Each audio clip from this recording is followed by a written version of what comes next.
Damos la bienvenida y los buenos días al abogado Daniel Molina. Él es estratega y consultor comunicacional especializado en consultoría política y empresarial en Europa y Estados Unidos. Gracias por acompañarnos, abogado. Buenos días. Buenos días, querida Leslie. Un saludo a todos los que nos están escuchando y gracias a la tecnología también nos están viendo. Qué gusto compartir con ustedes. Gracias, abogado, por acompañarnos. Estamos a menos de un año de iniciar este proceso de elecciones para el año ya 2021 y le pregunto, en medio de esta pandemia en donde prácticamente nuestra atención ha ido enfocada en otros aspectos, no estamos viendo con tanta claridad qué pasará en el 2021, le pregunto, ¿existe ya un panorama claro de estas elecciones para el próximo año? ¿Cuál es su análisis, abogado? Mira, es muy variable de acuerdo a las situaciones que están ocurriendo en el país y también pueden salir figuras. Sí, muy es cierto, el tiempo no se puede dar, pero creo que con las situaciones que se están viviendo, una voz diferenciadora puede marcar un posicionamiento. Tenemos que tener claro que la real necesidad de la gente no es la corrupción. O sea, si tú ves un estudio, un análisis, la corrupción está entre el tercero, cuarto, sí, nos mantiene entretenidos a todos. Pero ¿cuál es el verdadero problema? El desempleo. ¿Cuál es el verdadero problema? La falta de alimentos en las familias. Entonces tienes que conjugar las nuevas familias, que sean con esos temas. Sí, corrupción hay que eliminarla, pero la necesidad es la falta de empleo, alimentos, inversión, y así poder sacar el país adelante. De pronto porque esa justamente es la necesidad que vive cada familia ecuatoriana, mucho más de lo que vemos en los informativos, en las noticias, de actos de corrupción, de investigaciones que persigue la Fiscalía. Quien sí toca la puerta de nuestros hogares muchas veces es la falta de empleo, la poca economía que se pueda tener para poder sustentar el alimento de nuestras familias. Es decir, entonces, como primer aspecto en este momento deberían los candidatos apuntar al tema del empleo, abogado. Bueno, de acuerdo a los estudios, no te puedo decir en estos momentos a qué tenemos que apuntar, porque realmente yo me baso siempre en estudios, en análisis, en encuestas, en grupos focales, en estudios mentales, para realmente darme cuenta de cuál es la necesidad prioritaria de las personas. Y en base a eso se construyen las propuestas, se construyen las soluciones y se construyen los discursos. Sería ahorita irresponsable decirte cuál es el tema principal, porque la última encuesta que realizamos, hicimos de un análisis, fue hace 6 meses. Entonces creo que de 6 meses acá ha cambiado todo, de acuerdo a todo lo que estamos viendo. Entonces va a haber muchas variables, pero de la vez pasada, como te digo, en primer lugar siempre estaba la falta de empleo, la necesidad económica. Entonces quiero ver en estos momentos, sí, cuáles están en las variables para, en base a eso, conjugas tus propuestas. Los candidatos en estos momentos ya deberían estar jugando con muchas encuestas, periódicas. Yo te haría encuestas mensuales para ver cómo está variando el tema, porque cada vez que salen noticias diferentes, cada vez que salen candidatos diferentes, propuestas diferentes, todo cambia en el juego. Ahora, por ejemplo, cada partido político, de cierta manera, no directamente, pero de cierta manera, están tratando ya de anunciar cuáles serían sus precandidatos o de qué manera se van a poder presentar ya en el próximo año para las elecciones. Por ejemplo, hablemos del correísmo precisamente que en ese momento se disputa en el Consejo Nacional Electoral y la Contraloría. La Contraloría básicamente está pidiendo una eliminación del partido Fuerza Compromiso Social y otros partidos más, pero Fuerza Compromiso Social, recordemos que es el partido del correísmo que en este momento se presenta así en las elecciones. Y ellos básicamente, si este partido se elimina, abogado, podrían ingresar con cualquier otro partido. No es necesariamente que ellos se van a quedar sin participación en el 2021. ¿Cómo está el correísmo hasta el momento? ¿Cómo ve usted el apoyo a este partido? Miren, hay que ser claro en esto. Y yo soy una persona muy técnica y hay que decir lo que es. El correísmo no es Fuerza Social. El correísmo no es la lista 5. El correísmo es Rafael Correa.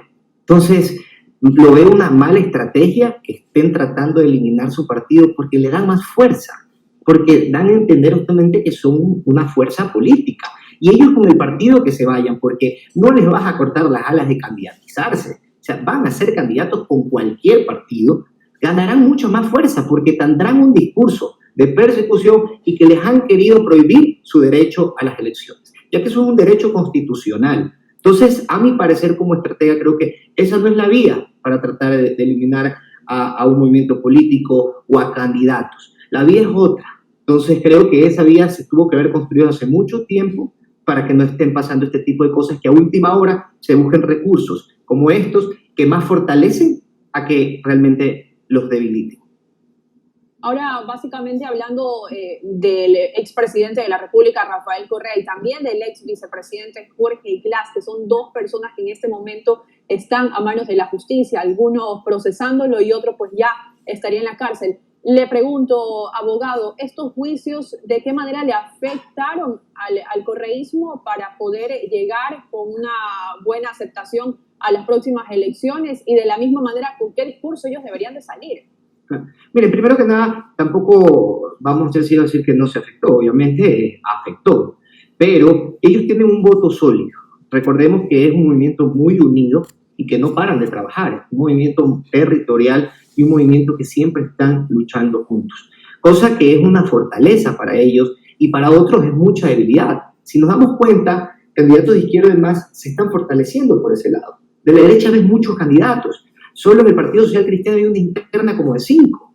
Entonces, eso va a debilitar mucho, va a haber muchas divisiones, van a enfrascarse en votaciones focalizadas de ellos, en este caso Guayas, la costa, se va a dividir tanto que otros en cambio van a aprovechar nichos que ya los tienen y que los van a cuidar y que no van a perder tiempo en esos nichos que se están matando muchos candidatos peleando por el mismo voto.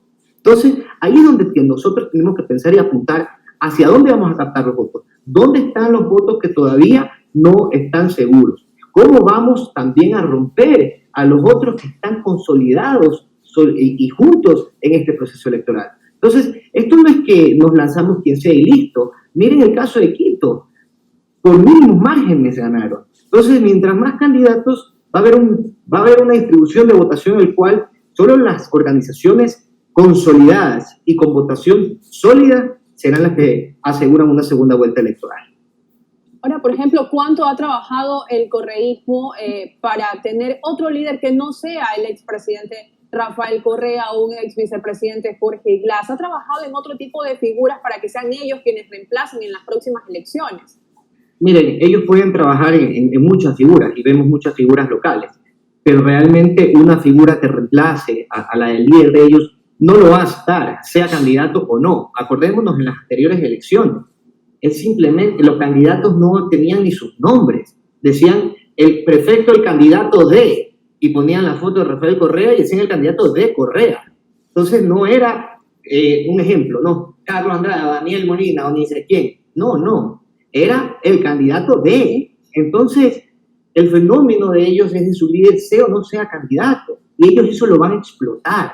Entonces, aquí vemos realmente en esa ley política, en esa tendencia, un fenómeno que se ha cautivado por la unidad mismo de ese movimiento y por el respeto mismo a esos líderes que siempre los han defendido y los han fortalecido, a diferencia que los hubiesen dejado votados o traicionados y se hubiese destruido esa organización política. Ahora, hablando del partido oficialista, no, de Alianza País, que es uno de los partidos que en este caso, bueno, es el que está en el poder, ha tenido muchísimos problemas, ha tenido pandemia, han tenido crisis económica, han tenido que pagar deudas. Definitivamente ha sido una tormenta que se le ha venido encima a Alianza País y sin embargo lo que suena mucho de aquí, el rostro que se ve mucho y el nombre que se escucha es el del vicepresidente Otto Sonnenholzer. Esa es la figura con la que debería salir Alianza País, según el estudio que usted realiza de las tendencias políticas. No, sería un grave error. Yo días atrás escribí un artículo en El Expreso en el cual me hicieron la misma pregunta, ¿qué opinaba del movimiento oficialista y de candidatura? Mire, el movimiento oficialista hace rato tuvo que haberse reinventado, y reinventado con códigos diferentes, con acciones diferentes, y no dejarse llevar por una marea que terminó enterrando ese movimiento. Si tú me preguntas ahorita, ¿hay tiempo de reinventarlo más? Ya no hay tiempo. Eso tuvieron que haberlo hecho hace mucho tiempo atrás. Y si tú me preguntas si los movimientos van a buscar alianzas nacionales con Alianza País, lo dudo mucho. Alianzas locales sí, porque ellos, igual el nombre de Alianza País tiene mucha fortaleza en localidades pequeñas o demás, y pese el nombre. Pero si ya hablamos de una estructura nacional que vaya a otro con este movimiento, creería que les va a perjudicar muchísimo su candidatura. Él debe buscar otra línea política. Lamentablemente, el partido oficialista se fue al fracaso por el mal manejo político que tuvo el movimiento. Entonces no se le dio, como te digo, el cambio, la reinvención, la reestructuración debido a muchos golpes. Aparte, se fue todo el mismo correísmo los atacaba. Entonces estaba destinado al fracaso si no tomaban acciones a tiempo. Y si en ese momento podríamos nosotros de pronto estudiar un poco las acciones del movimiento oficialista Alianza País, ¿en dónde quitó un poco la aceptación que tenía realmente este movimiento? Porque ingresaron con una aceptación aproximadamente de buenos números. Sin embargo, ahora que estamos finalizando ya o que estamos en el año, en casi el último año del gobierno del presidente Lenín Moreno, se analiza poca aceptación a este partido. Entonces le pregunto, abogado, ¿dónde estuvo lo más fuerte que pasó este movimiento? ¿Fue la pandemia? ¿Fue lo que ocurrió en octubre, el paro nacional? Mira, mi querida Ceci, y a todos los radioescuchas, yo siempre les digo un consejo a las personas que asesoro, candidatos, los mismos funcionarios ya cuando están. La verdadera campaña inicia el día siguiente que ganas. Esa es la verdadera campaña. Si tú descuidas tu estructura, si tú descuidas tu política y realmente diferencias tu accionar a la estructura política, y eso es lo que pasó lamentablemente con Alianza País. Después de ganar, se quebrantó, lo descuidaron y hoy vemos que hasta están vendiendo las sedes. Entonces, si ya con eso estás viendo qué puedes esperar de una estructura política olvidada y que realmente no la fortalecieron para las próximas elecciones, sino que ganaron y se olvidaron. Y ese fue el grave error. La verdadera campaña, se las repito, es al día siguiente que ganan, señores candidatos. Esa es su verdadera campaña. ¿Cómo usted ha estudiado este cambio de opinión o cambios de decisiones que ha tomado el presidente de la República, Lenín Moreno? Un día anunciaba algo y al siguiente día había una protesta, pues y retrocedía y daba un paso atrás. Esto definitivamente también tuvo que ver en este fracaso. No, por eso te digo, se diferenció el tema del manejo político con el tema del manejo administrativo y ejecutivo. El presidente, si tuvo que tomar esas decisiones, capaz tuvieron que haber sido por los cambios o las diversas situaciones que se manejaron o que dieron, y obviamente tuvo que conciliar en su momento para poder mantener la paz en el país. Entonces, a eso me refiero, se diferenció el tema administrativo a lo político. Antes, ¿qué pensaban? En todo. A ver, decisión que tome, ¿en qué me va a repercutir políticamente a mi partido o en qué me va a repercutir en las próximas elecciones? Acá no. Acá están pensando en temas netamente administrativos de gobierno, no en próximas elecciones o en mantener el partido político. Entonces, esa es la gran diferencia. Los que piensan en próximas elecciones y piensan que todo lo que se hace es para beneficio político, y otros que, bueno, tienen que tomar decisiones por el bien del país. Sea la que sea. Hace algunos meses atrás nosotros nos dábamos cuenta o de pronto veíamos alguna estrategia que tenía en cambio en ese momento Alianza País de dejar que el vicepresidente Otto Sonnenholzner sea el que dé las buenas noticias, sea la persona que dé a conocer las buenas decisiones que se han tomado por parte del gobierno, y lo veíamos de pronto como una estrategia política, una estrategia para lanzarlo como candidato en las próximas elecciones. Pero ya hablamos de Otto Sonnenholzner. María Paula Romo tampoco entraría en la lista de las personas que estarían como candidatas, abogado. No, creo que María Paula está muy enfocado, por lo que vemos, en netamente temas de gobierno. Otto ya lo vemos con el chip de campaña. Entonces vemos claro que se lo estaba preparando a Otto. Y como te digo, no es que pensaron políticamente en Otto para Alianza País, no. Pensaron, sí, démosle protagonismo, que dé las buenas nuevas, pero como Otto candidato, pero no Otto con Alianza País. Si no hubiesen hecho un trabajo como movimiento político Alianza País en pandemia, como movimiento Alianza País en los problemas que pasaron en octubre, pero el partido político no dio chicha ni limonada en esos momentos. Entonces, por eso te digo, se estaba pronosticando el fracaso si ellos a tiempo no se reinventaban y desde sus códigos de ética cambiarlos y reestructurar con gente nueva y gente diferente. Entonces, no iban a poder salir adelante. Ahora hablemos del partido Creo. Justamente fue uno de los partidos que también dio bastante guerra, si se lo podía decir así, en las elecciones pasadas presidenciales. Ahora, abogado, Guillermo Lasso ha mantenido cierta participación en medio de esta pandemia porque se lo ha visto prácticamente liderando alguna organización que está ayudando en esta emergencia sanitaria. ¿Esto desde algún punto, desde su estudio, su análisis, ha ayudado en algo a que pueda ser un buen candidato para las próximas elecciones. Miren, hay que reconocerlo. Creo que el mejor trabajo que se dio en esta campaña fue el de ellos, porque lo hicieron de una manera muy sigilosa, con mucho tino. No se veía que se aprovechaban de la situación tampoco, sino lo hicieron de una manera muy delicada y hay que reconocerlo, correcta, y creo que sí le ha ayudado, pero lamentablemente esa lucha del mismo nicho de candidatos le va a perjudicar a él. Tienes candidatos jóvenes en su mismo nicho, ya estamos hablando del mismo Otto, que es casi que la misma votación que tiene él. Estamos también viendo candidatos del Partido Social Cristiano que van a trabajar fuertemente en Guayas porque tienen la estructura, tienen la alcaldía y tienen la prefectura. Entonces, el nicho de Lazo en la costa, en Guayas, como candidato costeño, va a ser muy dividido y va a tener una pelea muy fuerte, porque él va a tener dos peleas, una con la izquierda del correísmo y otra con todos los de la tendencia centro-derecha. Entonces va a tener una lucha muy fuerte, que creo que sí, le benefició el trabajo que realizó en la pandemia, pero esperemos ver si le puede alcanzar para llegar a una segunda vuelta. Ahora, por ejemplo, hablando del Partido Social Cristiano, Jaime Nebot, bueno, pues más o menos se decía que no iba a estar en estas elecciones, él ya lo confirmó totalmente que no iba a participar en las próximas elecciones, y esto hace que el Partido Social Cristiano ya hasta el momento tenga varios precandidatos, 5 específicamente, que está Henry Cucalón, Henry Kronfle, son asambleístas, María Cristina Reyes, Luis Fernando Torres y César Roón.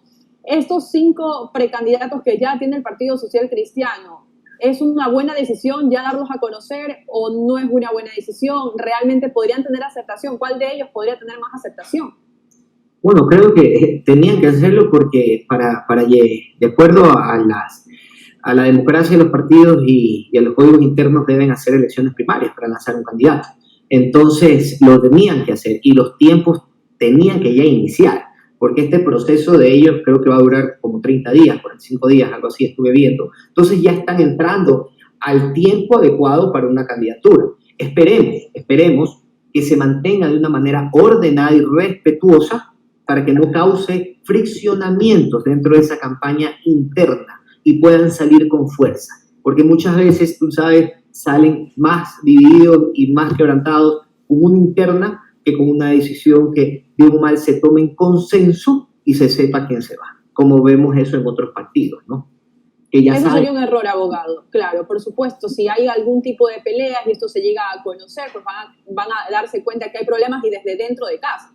Pero yo creo que ellos tienen un líder papá bien fuerte, que no va a dejar que pase eso y los va a poner en vereda, entonces creo que ellos van a controlar ese tema. Y aunque la pregunta es complicada, abogado, ¿cuál de estos, de estas personas que acabamos de mencionar podría ser el ideal o la persona que más tenga popularidad para poder estar en las próximas elecciones? Estamos hablando de Cristina Reyes, de Henry Kronfle, de Henry Cucalón, de Luis Fernando Torres y de César Roón. Miren, todos son muy buenos cuadros, personas profesionales, y realmente cada cual tiene sus virtudes, ¿no? Y cada uno en una campaña interna va a ponerlas a la luz. Otros podrán hablar mejor que el otro podrá ser más técnico, el otro podrá ser más campañero, pero ya ahí veremos en una elección interna a quienes van a conquistar dentro de su mismo movimiento y ahí vamos a ver las destrezas que cada uno tiene. No te pudiera decir un nombre porque hay muy buenos cuadros, los conozco a todos y creo que van a tener una buena interna porque son personas respetuosas y creo que van a llevar de la mejor manera interna por el bien del partido de ellos y por el bien de la votación que quieren captar. Porque si dicen, si desde el inicio se están matando, imagínense luego, entonces ellos deben cuidar mucho esa imagen de elección interna que van a dar. ¿Cuánto perdió el Partido Social Cristiano con la candidatura que lanzó a la prefectura del Guayas, en este caso de Carlos Luis Morales, que fue prácticamente investigado por actos de corrupción y se hizo un escándalo y ahí se vieron muchísimos problemas? Los propios asambleístas decían que ellos jamás estuvieron de acuerdo con la participación de él en este partido y de la misma manera el propio líder, la propia alcaldesa de Guayaquil, Cintia Vitetli, todos se pronunciaban en contra de Carlos Luis Morales. ¿Esto debilitó este compromiso que tiene el PSC con el pueblo? Bueno, yo creo que más que el golpe del PSC fue a la persona. Por eso ellos vieron que de una se separaron y ellos se sumaron. Entonces, ellos bloquearon para que al PSC o al partido no los afecte, no los debilite. fue una acción de manejo de crisis inmediato. O sea, sí, nos están golpeando porque se veía, ¿no? Partidos Cristianos, ustedes lo pusieron más, entonces ellos tomaron inmediatamente esa decisión, una decisión de estrategia política, la que ellos tomaron para que no se les perjudique. Veamos cómo va esta nueva administración y depende de esta administración para que esos porcentajes que a ellos los debilitaron se pueda olvidar. Ahora, por ejemplo, en el paro nacional, ahora hablemos de la CONAIE, justamente de Jaime Vargas, que estaría en representación de la CONAIE y que lideró todas las marchas en octubre. Cuéntenos cómo usted ve el perfil de él como para ser el candidato presidencial.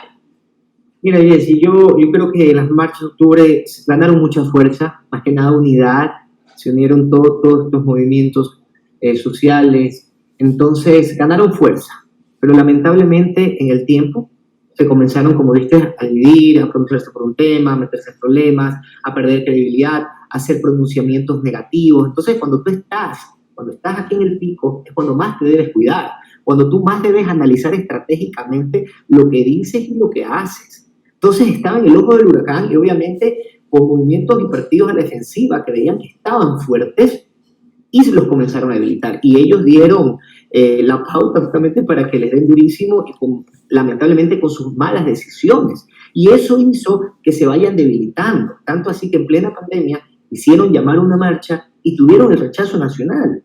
Entonces vieron que se aprovechaban de situaciones que no tenían que hacer caso. Creo que eso los debilitó mucho. Si tú me preguntas en este momento si tienen esa misma fortaleza, no. ¿Serán unos buenos aliados? Sí. Pero que ellos solos lleguen a una segunda vuelta, lo dudo.